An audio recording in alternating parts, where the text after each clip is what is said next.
আজকের আলোচ্য বিষয় হচ্ছে ডিপ্লেশন লেয়ার।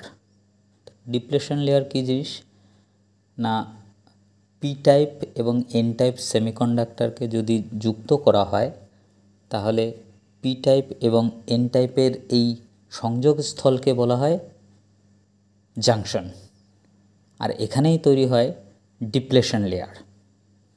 ডিপ্লেশন লেয়ারের পি সাইডে নেগেটিভ আয়ন থাকে এবং এন সাইডে পজিটিভ আয়ন থাকে।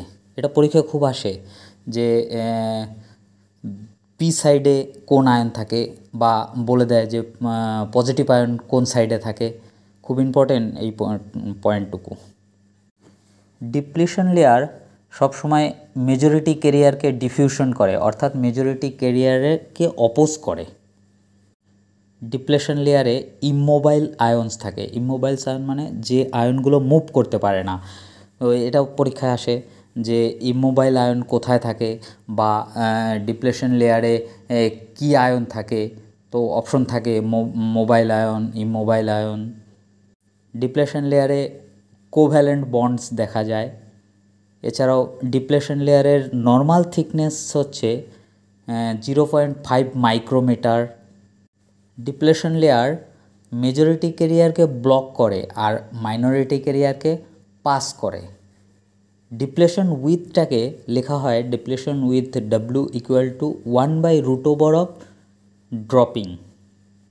ডিপ্লেশন লেয়ারকে ট্রানজিশন লেয়ারও বলা হয়, স্পেস চার্জ উইথও বলা হয়। ডিপ্লেশন লেয়ারের উইথটা রিভার্স বায়াসে ইনক্রিজ হয় আর ফরওয়ার্ড বায়াসে ডিক্রিজ হয়। এছাড়াও ডিপ্লেশন লেয়ারের উইথ নির্ভর করে, ডিপেন্ডস করে কি না, ডোপিং কনসেন্ট্রেশন, কন্ট্যাক্ট পোটেনশিয়াল আর ম্যাটেরিয়াল, কী ধরনের ম্যাটেরিয়াল ফেব্রিকেশন করা হচ্ছে তার উপরেও নির্ভর করে।